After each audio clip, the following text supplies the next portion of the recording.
ऐसा रख दीजिए। ये पूरा आना चाहिए, कवर होना चाहिए। हाँ ठीक आ रहा है ना? ऑन कर दीजिए। ऑन हो गया। क्या करना है, फसल कक्ष को सफाई करने के बाद फसल कक्ष में जहाँ से भी रोशनी आती है उसको हम बंद कर देंगे और 1 लीटर पानी में 50 ml फॉर्मेलिन डालकर हम स्प्रे करेंगे और इसको क्या करेंगे 5 घंटे के लिए 5 घंटे के लिए फसल कक्ष को हम बंद कर देंगे।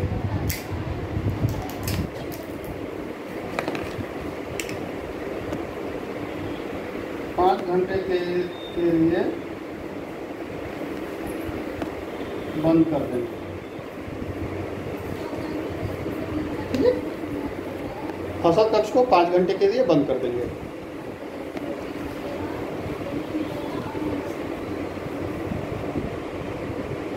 ठीक है।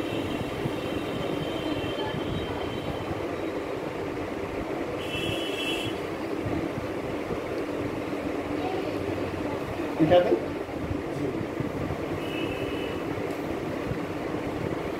अब इसके बाद जो अगला प्रोसेस है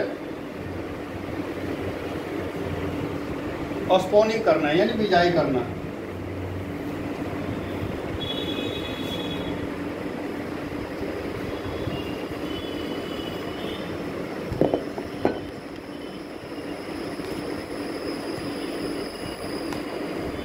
बिजाई करना है। बिजाई करने के लिए 2 नियम है। पहला है लेयर बिजाई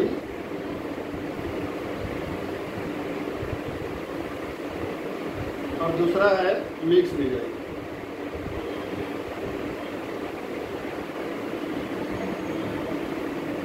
ठीक है। ओस्टर मशरूम के लिए सबसे बेस्ट होता है परत बिजाई यानी लेयर बिजाई।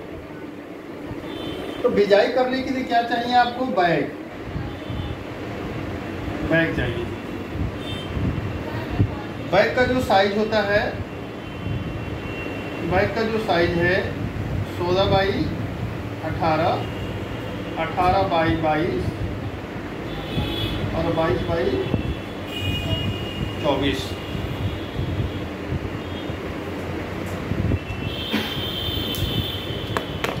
ठीक है। इसमें सबसे बेस्ट साइज होता है ये दोनों। कौन सा बैग चाहिए, पीपी बैग। पीपी बैग जैसे मैं आपको पीक में समझा रहा हूँ, एक छोटा सा मैंने बैग ले लिया।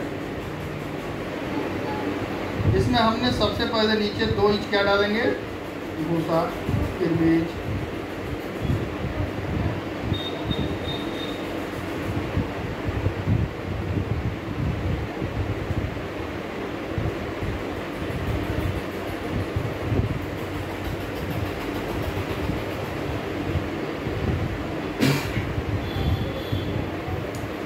ठीक है। देखिए बिजाई करने के लिए उसी समय सावधानी आपको रखना है। भूसा जो आपका रेडी है वो भूसा को हम इस बैग में क्या करेंगे, बैग को नीचे पहले तो बांध देंगे, नीचे बांध देंगे ताकि इसका साइज बिल्कुल सिलेंडर के आकार गोल हो जाए। सबसे पहले हम इसमें 2 इंच भूसा डालेंगे और हल्के हाथ से ऐसे प्रेस करेंगे और ये 2 इंच होता है, इस तरीके से ऐसे नाप लेंगे। इसके बाद हम इसमें बीज जो है किनारे किनारे डालेंगे। प्रति बैग आपको 100 ग्राम बीज डालनी है। इसमें बीज हम किनारे किनारे ऐसे डालेंगे। क्या डालना है, एक बैग में 100 ग्राम स्पून पड़ेगा। एक बैग में 100 ग्राम और इस 100 ग्राम स्पून में कितने लेयर बनेंगे, 6 लेयर। राइट। 100 ग्राम की 6 लेयर बनेगी कि 1 लेयर 100 ग्राम में 6 लेयर बनेगी। ठीक है, 100 ग्राम में 100 ग्राम पड़ेगा और 100 ग्राम में 6 लेयर आपका बनेगा। जब भी आप बिजाई करेंगे हाथ आपका बिल्कुल साफ होना चाहिए, प्रॉपर हाइजीन होना चाहिए हाथ पैर। ठीक है, आगे बढ़े।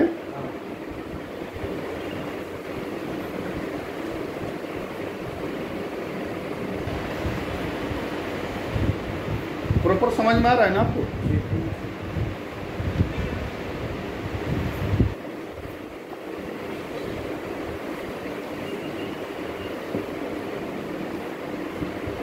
इसी तरह आगे नोट कर लीजिए, इसी तरह सभी बैग को तैयार करेंगे।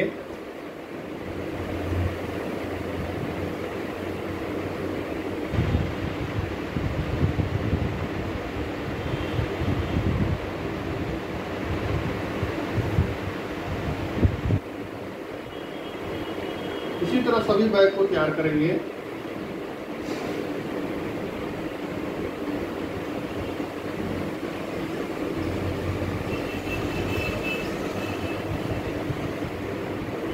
एक सूजा को गरम करके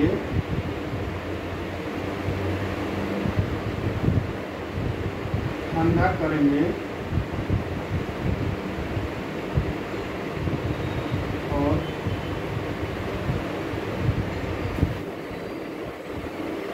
सभी बैगों में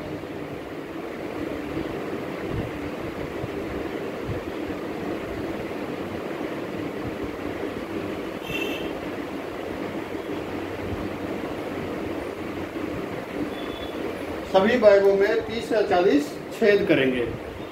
सूजा से भी कर सकते हैं, सूजे की जगह पर आप पेंसिल भी दे सकते हैं। पेंसिल को गर्म नहीं करना है, पेंसिल को डीप करना है, केमिकल वाले पानी में डीप करके निकालना है। जब वो सूख जाए तो उसे भी छेद कर सकते हैं। और सूजा वगैरह का इस्तेमाल करते हैं तो उसको गर्म कर देंगे गैस पर, फिर ठंडा करेंगे, सामान्य तापमान पर बिल्कुल ठंडा हो जाए, तब क्या करेंगे सभी बैगों में 30 से 40 छेद कर देंगे। छेद थोड़ा थोड़ा दूर पर होना चाहिए। जैसे कि आपका ये बैग है, ये बैग आपका इस तरीके से घर में तैयार रहेगा और इसको छेद ऐसे करना है। ठीक है, तो छेद करेंगे।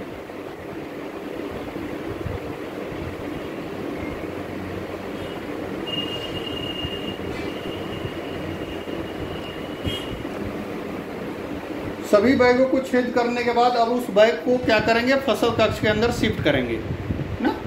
तो शिफ्ट करने के लिए आपका जो फसल कक्ष रेडी हो चुका है तो उसमें 3 स्ट्रक्चर हैं। संरचना, स्ट्रक्चर यानी संरचना 3 तरीके से शिफ्ट किया जाता है। पहला है सतह, दूसरा है बैग और तीसरा है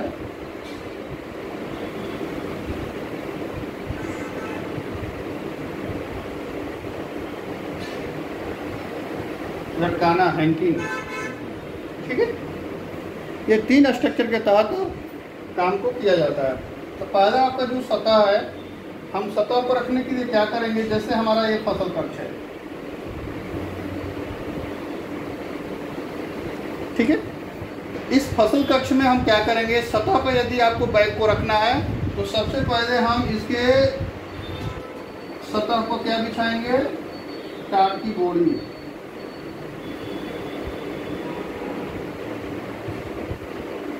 टाट की बोरी।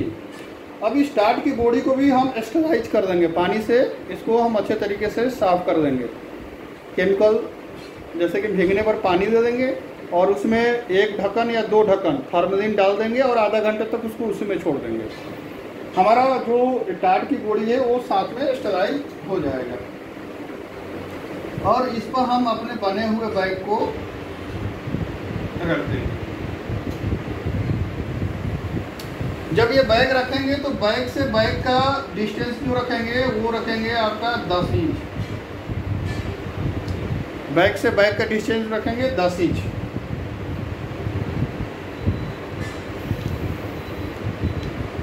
समझ में आ गया सतह वाली। और दूसरा प्रक्रिया है रैक।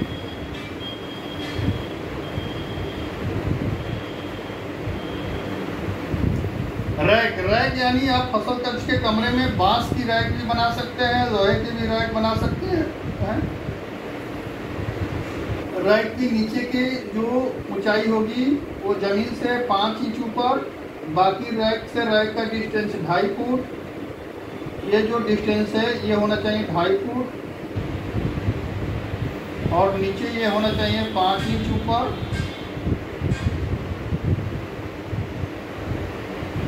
ठीक है, और इस पर हम अपने बने हुए बैग को रखेंगे। लेकिन ये जो रैक है ये जब फसल कक्ष को आप स्टराइज करेंगे, यानी फसल कक्ष को जब शोधीकरण करेंगे उस पीरियड में ये आपका फसल कक्ष के अंदर रैक मौजूद होना चाहिए, ताकि साथ में ये भी स्टराइज हो जाए। तो इस तरीके से रैक पर भी हम काम कर सकते हैं। इसमें भी जो दूरी डिस्टेंस रखेंगे बैग से बैग की दूरी 10 इंच।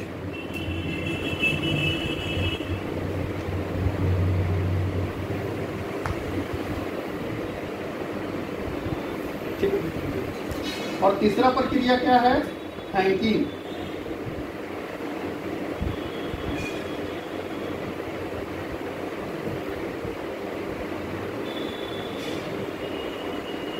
तीसरे प्रक्रिया हैंगिंग में हम सबसे पहले छत के लेवल में हम कोई बांस या पाइप लगा देंगे रस्सी लटकाने के लिए, और इसमें से हम 4 रस्सी या 3 रस्सी का प्रयोग कर सकते हैं। 4 रस्सी लटका दिए और रस्सी को हमने यहाँ बांध दिया, नहीं तो हम उसमें क्रॉस टाइप की लकड़ी भी लगा सकते हैं। बांधने के बाद इसमें हमारा एक बैग आ जाएगा इसके अंदर। फिर हम 10 इंच ऊपर एक जगह और बांधेंगे, फिर अपने एक बैग को एडजस्ट करेंगे, फिर बांधेंगे, फिर बैग को एडजस्ट करेंगे। इस तरीके से अगर कमरे की हाइट अच्छी खासी है तो 4 से 5 बैग एक हैंगिंग में आपको आ जाएंगे। ठीक है, तो ये था हैंगिंग विधि। फसल कक्ष में आपको हैंगिंग या रैक या सतह जो भी व्यवस्था से आप उसमें शिफ्ट करेंगे बैग को, तो उसमें आपको आने जाने के लिए कंजेस्टेड नहीं होना चाहिए। आप आराम से उस कमरे में आ जा सके, इस तरीके से आपको जो है थोड़ा दूरी बनाकर रखना है।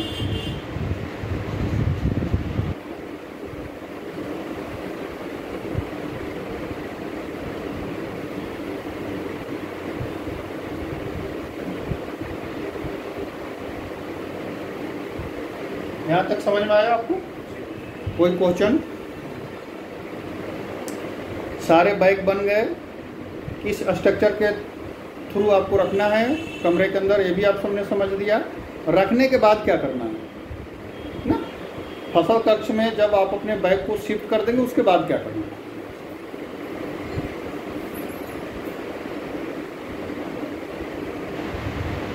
अगले 15 दिन, यानी आने वाले समय, जैसे आज आपने बैग रखा तो आज से 15 दिन तक आपको क्या करना है। तो पहला पॉइंट है कमरे को अंधेरा रखेंगे। ठीक है, दूसरा पॉइंट है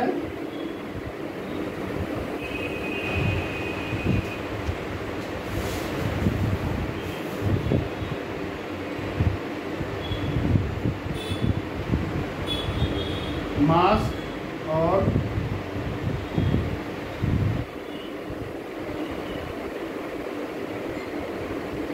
हैंड ग्लव्स इस्तेमाल करेंगे। मास्क और हैंड ग्लव्स इस्तेमाल करेंगे। तीसरा है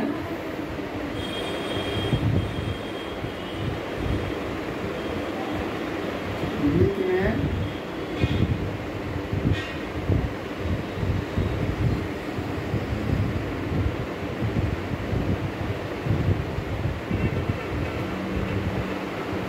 लीक में 2 बार स्प्रे करेंगे। 1 लीटर पानी में 5 ml फॉर्मलिन डालकर ठीक है। वीक में 2 बार स्प्रे करेंगे, 1 लीटर पानी में 5 ml फॉर्मेलिन डालकर। और ये जो स्प्रे करेंगे ये ध्यान रखेंगे कि आपका स्प्रे वाला पानी किसी भी कारण से बैग के अंदर न जाए, यानी बैगों को बिल्कुल हल्का करना है, बाकी कमरे में करना है, ये ध्यान रखेंगे, ठीक है। अगर केमिकल किसी भी कारण से बैग के अंदर जाएगा तो वो क्या करेगा, बैग को काला कर देगा, या बीज के संपर्क में आएगा तो वो बीज को काला कर देगा, ठीक है। और चौथा महत्वपूर्ण पॉइंट है तापमान। तापमान हम क्या रखेंगे, सबसे पहले बैग है, बैग का तापमान 20 degree Celsius to 28 degree Celsius. Room का तापमान यानी कमरे का तापमान होना चाहिए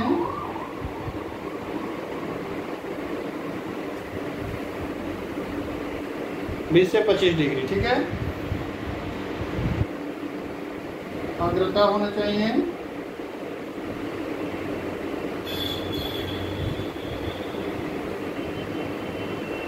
80 से 90%।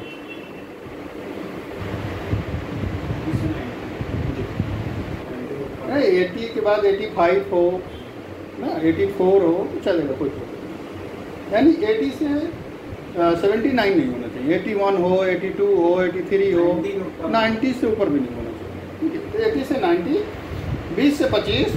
इसमें आपको ज़्यादातर मेंटेन करना है कमरे का टेम्परेचर और ह्यूमिडिटी।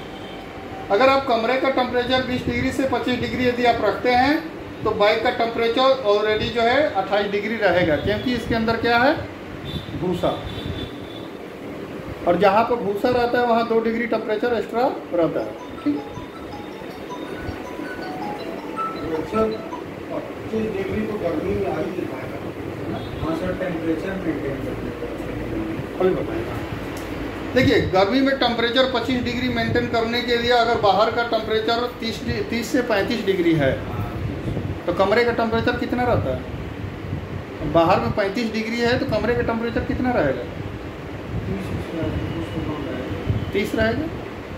और 30 रहेगा तो उस कमरे में अगर हम टाट की बोरी चारों तरफ लटका कर पानी के छिड़काव कर दें, फर्श पर हम रेत बिछा दें, रेत 2 इंच मोटा, और उस पर थोड़ा पानी डलवा दें, तो क्या टेम्परेचर 25 डिग्री आएगा कि नहीं आएगा?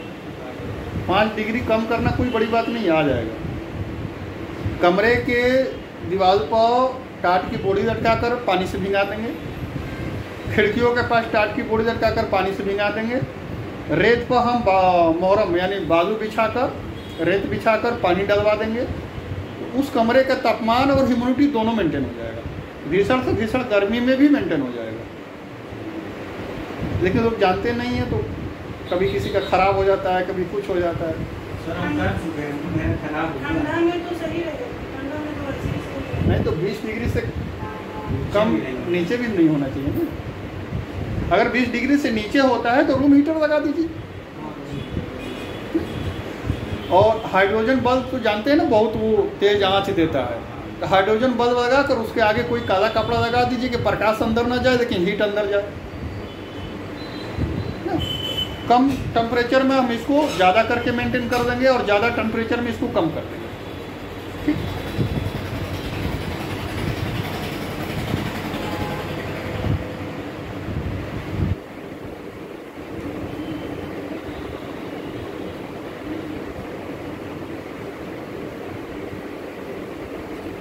ये आपको 15 दिन तक कमरे को अंधेरा रखना है। मास्क, हैंड ग्लव्स और बालों में तेल वगैरह लगाते हैं तो थोड़ा सा इसको भी कवर कर दें, कोई पन्नी वगैरह से या हेड कवर से इसको कवर कर दें। और किसी भी अदर पर्सन को एंट्री ना दे अपने फसल कक्ष में, क्योंकि वो कहीं से भी जाएगा तो कुछ ना कुछ बैक्टीरिया लेकर जाएगा, ठीक है। अगर अदर पर्सन आपके फसल कक्ष के अंदर जाता भी है तो उसको हाथ पैर अच्छे तरीके से सैनिटाइज कीजिए।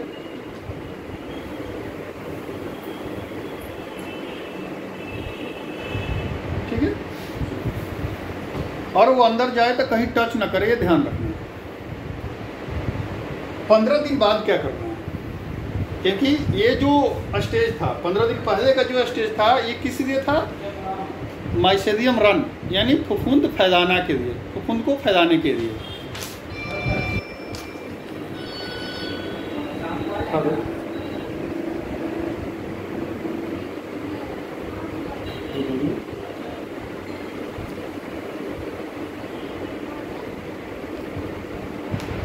जी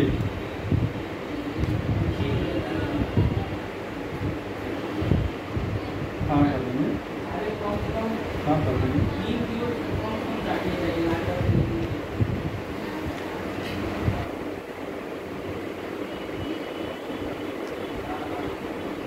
कहाँ कहाँ के लिए मंगाना है आपको?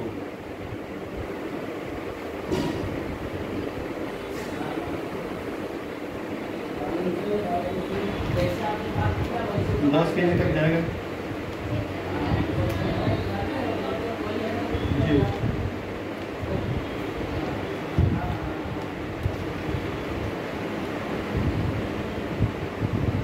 130 रुपये किलो जी।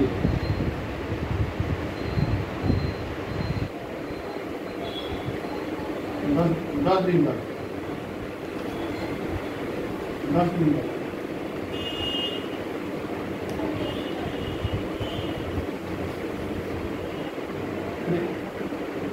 फ्रिज में भी रख सकते हो, बाहर भी रख सकते हो। नहीं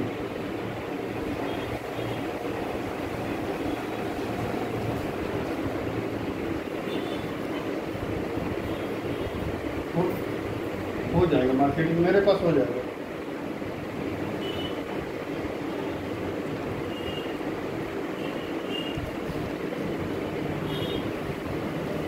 सब हो जाएगा ये सब।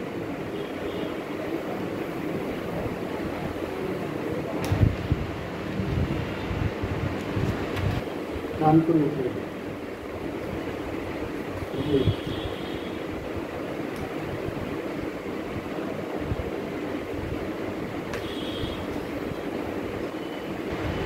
नहीं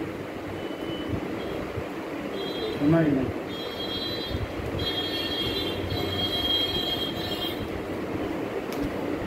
वहीं से मंगा दो।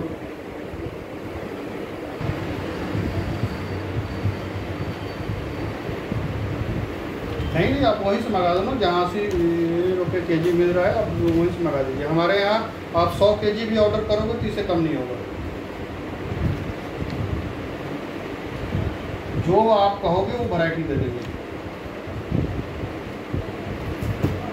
सब अच्छी होती है, मशरूम सब अच्छी होती है, अरे सब अच्छी होती है भैया।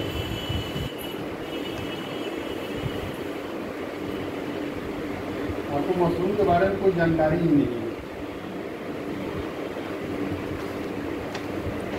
तो आप आ जाइए हमारे सेंटर में। यहाँ ट्रेनिंग हो जाएगा, ट्रेनिंग होने के बाद आपको बीज, दवा, बैग सब मिल जाएगा 3 दिन।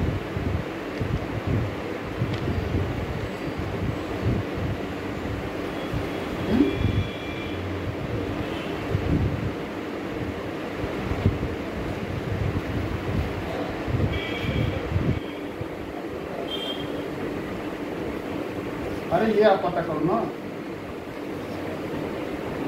ये आप पता करो, आपको आना है तो आप पता करो ना। लोग अरे कई जगह से लोग, राजस्थान से लेकर मध्य प्रदेश, हर जगह से लोग आ रहे हैं।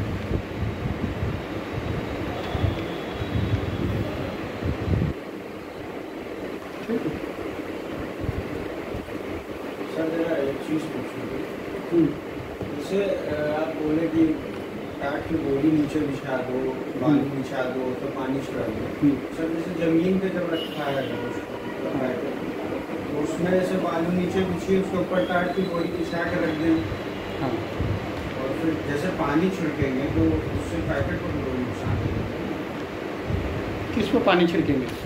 बोरी पे हाँ छिड़केंगे टेम्परेचर मेंटेन करने के लिए। नहीं तो वो तो छिड़कना ही है ना। हाँ तो पैकेट जैसे उसी के ऊपर रखा रहेगा। देखिए आपने रेत बिछा दिया, उसके ऊपर बोरी बिछा दिया और बैग रख दिया, तो आप पानी तो कहीं एक जगह भी डालोगे तो पूरे रेत में फैल जाएगा पानी ना। कोई ज़रूर नहीं है चारों तरफ हम स्प्रे करें, एक जगह भी डालेंगे तो रेत है ना, वो तो चारों तरफ फैल जाएगा पानी अपने आप, पूरा का पूरा रेत भीग जाएगा। ऐसे भी आपको मैंने क्या दिखाया, यदि बैग में पिन हेड दिखाई दे रहे हैं तो बैग से पन्नी काट कर नहीं निकालेंगे और सादा पानी का स्प्रे करेंगे दिन में 3 बार। ठीक है, सादा पानी का स्प्रे करेंगे दिन में 3 बार। ये जो सादा पानी का स्प्रे करेंगे बिल्कुल ये पानी हवा की तरह बैग के ऊपर गिरे, प्रेशर ना पड़े। वो स्प्रे बोतल मैंने मंगाई थी। हाँ, क्योंकि पन्नी काटने के बाद जो पानी का स्प्रे पड़ेगा वो डायरेक्ट उस माइसेरियम फफूंद पर पड़ेगा ना। पन्नी के अंदर क्या है, फफूंद है। पन्नी काट कर आपने हटा दिया तो डायरेक्ट जो पानी पड़ेगी वो फफूंद पर पड़ेगी। तो हम जो पानी का स्प्रे करेंगे वो बिल्कुल हवा की तरह पानी उस पर गिरे, फफूंद पर। नहीं तो क्या होगा कि आपका जो सफ़ेद कलर का जो माइसेरियम है वो पूरा धुल कर आ जाएगा बैग पर, नीचे उस पर बॉडी पर आ जाएगा और बॉडी आपका सफ़ेद सफ़ेद दिखने लगेगा। तो ऐसा नहीं होना चाहिए। जैसे ये सफ़ेद आ रहा है, हाँ, पन्नी में है, उसमें से नहीं निकल रहा होगा, पन्नी काट कर निकाल दीजिए, सादा पानी का स्प्रे कीजिए, वो आ जाएगा, अपने आप आएगा। यदि बैग में पिन हेड दिखाई दे रहे हैं, यानी कि मशरूम के अंकुर दिखाई दे रहे हैं, तो पन्नी नहीं काटेंगे। क्यों नहीं काटेंगे कि अगर पन्नी काट कर निकालेंगे तो हमारा मशरूम का अंकुर जो है वो टूट जाएगा, क्योंकि ये बहुत कोमल होता है ना। अंकुर दिखाई दे रहा है तो हम पन्नी को नहीं काटेंगे।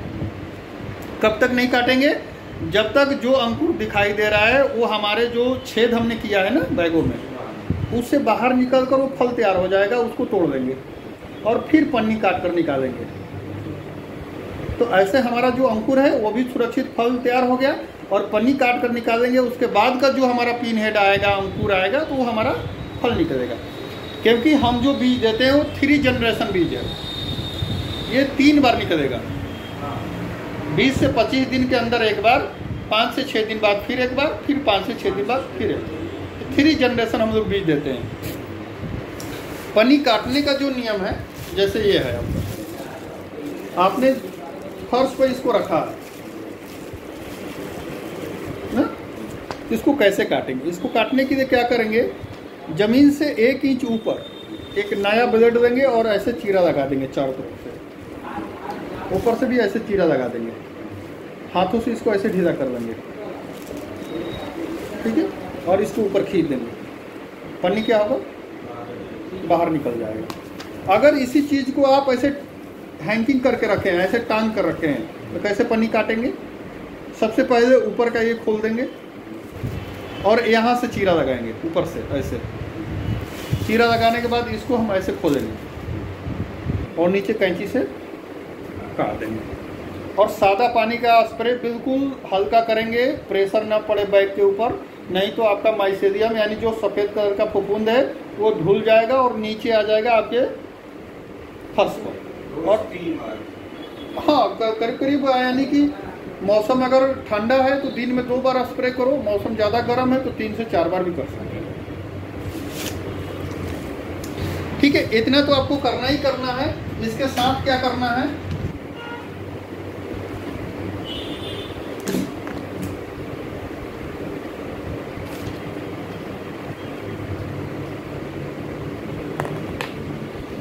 इसके साथ क्या करना है आपको, जैसे कि मैं एक पैराग्राफ बना रहा हूँ।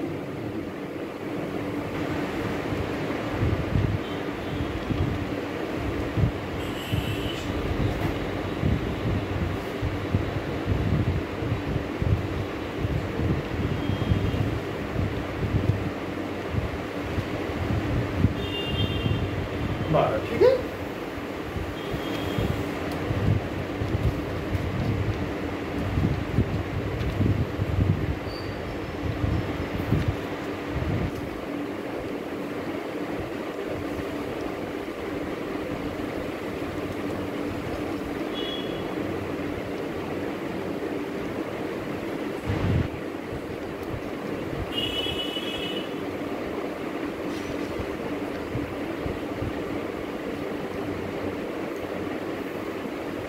इधर समझ लीजिए फिर देखिएगा। जैसे एक पूरे दिन में 12 घंटे का पूरा दिन होता है ना,